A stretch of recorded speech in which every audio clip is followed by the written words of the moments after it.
अस्सलाम वालेकुम। ज़रई ज़हर जेके ग़ैर मयारी आहिनि या उन्हनि जो जेकॾहिं असां सही इस्तेमालु नथा कयूं त ॿूटनि ते तमामु ख़तरनाक असरु थिए थो। हीअ मां तव्हांखे ॾेखारियां, हीअ असां खां जेकॾहिं ग़लती थी वई आहे या ज़हर मयारी कोन हुया, ठीकु आहे, उन कंपनी जे नुमाइंदे खे बि असां चयोसीं, छो जो उन सां सुठो वास्तो आहे, असांखे बि ख़बर आहे त पोइ किथे न किथे को टेक्निकल फॉल्ट थियो आहे। हुनजी हिकिड़ी ॻाल्हि इहा हुई त तव्हां जेको आहे 2 एकड़नि जो ज़हर आहे उहो तव्हां 1 एकड़ ते अप्लाई करे छॾियो, उन खे पंहिंजे फ़सुल खे नुक़सानु न ॾींदो। ठीकु आहे, हाणे छा थियो, या त पोइ असां जेको आहे गर्मी जे माना टाइम ते इस्तेमालु करायोसीं, या जेको आहे हारी जेको दॿो हुयो उहो सही नमूने सां धोतो कोन, उनखे वॉश कोन करायो, या जेको आहे डोज़ वधीक ॾिनई या उन में का ॿी शइ मिलाइजी वई। हिकिड़ो असांजो ज़मीनदार आहे, उस्तादु आहे, उन मूंसां ॻाल्हि कई, साईं असां जेको आहे गंदगाह वारी दवा जेका आहे शुगर केन जी, कमंद जी, असां उहा पंहिंजे वणनि खे ॾेई विया आहियूं। ऐं जेका वणनि वारी दवा हुई मतिलबु बीमारियुनि जे लाइ, सकिंग इंसेक्ट जे लाइ, असां उहा कमंद खे ॾेई विया आहियूं। हाणे असां छा कयूं, माना इहे नंढड़ियूं जेके ग़लतियूं आहिनि, बल्कि इहा नंढड़ी ग़लती न चइबी, सॉरी, इहा हिकिड़ी वॾी ग़लती आहे। ठीकु आहे, हाणे माना कमंद जे गंदगाह वारी दवा जॾहिं असां वणनि खे ॾिनी त वणनि ते तमामु शदीद उन जो जेको आहे असरु थियो, छो जो दवा चेंज हुई, केमिस्ट्री चेंज हुई, वणनि जे लाइ हुई कोन। असां कमंद खे ॾियूं, पोइ कमंद जा मतिलबु जेके नंढा आहिनि गंदगाह या कमंद जा ॿिया मसइला आहिनि, उन्हनि जे लाइ मतिलबु सही हुजे हा।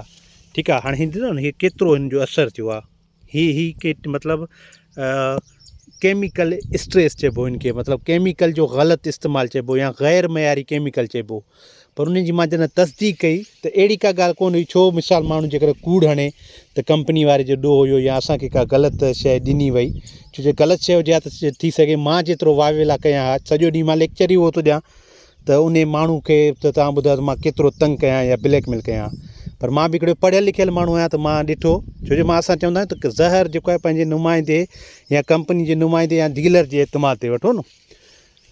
पोइ माना इहे ग़लतियूं थियूं वञनि, इन्हनि जे करे मां उन ज़मीनदार खे ॿुधायो जंहिं मतिलबु कमंद जे गंदगाह वारी दवा उहा इस्तेमालु कराई वणनि ते। पोइ मां उनखे चयो तव्हां हिनखे जल्दी में पाणी ॾियो, पाणी जो स्प्रे करायो, NPK जो स्प्रे करायो, सल्फर जो स्प्रे करायो, ठीकु आहे, पोटेशियम नाइट्रेट जो स्प्रे करायो। पर जेको माना असांजे ॿूटे ते हिकिड़ो दफ़ो असरु या स्ट्रेस जेको अचे थो न, या हुन ते जेको इफेक्ट अचे थो न, उहो ख़तमु जल्दी कोन थो थिए।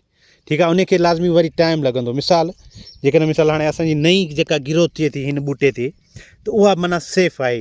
ठीकु आहे, पुराणनि ॿूटनि ते पननि ते असांजो जेको साड़ वग़ैरह थियो या दवा जे करे असरु थियो, हाणे मतिलबु उहो जेको आहे ॿूटा असांजा मतिलबु नई जेका ग्रोथ थिए थी, हीअ तव्हांजे साम्हूं आहे, उहा साफ़ु सुहिणी थी थिए, उहा मतिलबु सावा असांजा पन आहिनि। इहे अहिड़ियूं शयूं कॾहिं कॾहिं थी वेंदियूं आहिनि। ॿी हिकिड़ी ॻाल्हि सेलिनिटी जे हवाले सां तव्हांखे ॿुधाईंदुसि, जिते बि सेलिनिटी पोर्शन हूंदो न, उते असांजो गोकिड़ो या ॿूटो छा कंदो त उहो पंहिंजे जेको आहे कोशिशि कंदो त अॻिए स्टेप ते वेंदो। गोगड़ो असांजो पचंदो, ॿूटे जो मतिलबु जेकॾहिं मिसाल स्ट्रेस ईंदो, स्ट्रेस जो मतिलबु दॿाउ ईंदो त हू जेको आहे कचो गोगड़ो हूंदो, उनखे माना जल्दी जेको आहे उनखे खाद खुराक पूरी कोन मिलंदी, उहो जेको आहे पंहिंजो पचण वारे मरहले में वेंदो। ठीकु आहे, हिन में तव्हांखे ॾेखारियो काफ़ी ॿूटा आहिनि, छो जो हीउ पोर्शन स्ट्रेस वारो आहे, ॿूटा तव्हांखे नंढा नंढा में अचनि था, त हिन में ॾिसो तव्हां केतिरी फुटी आहे। सो इहे कुझु ॻाल्हियूं सम्झण जी हूंदियूं आहिनि, त कॾहिं कॾहिं असां वटि खां एॾियूं नंढियूं नंढियूं ग़लतियूं थी वेंदियूं आहिनि, या कॾहिं कॾहिं दवाउनि जो असरु, कॾहिं कॾहिं पाणी जो स्ट्रेस अहिड़ो थींदो आहे जो असांजो ॿूटो सही सर्वाइव कोन करे सघंदो आहे। तव्हां सभिनी वॾी महिरबानी।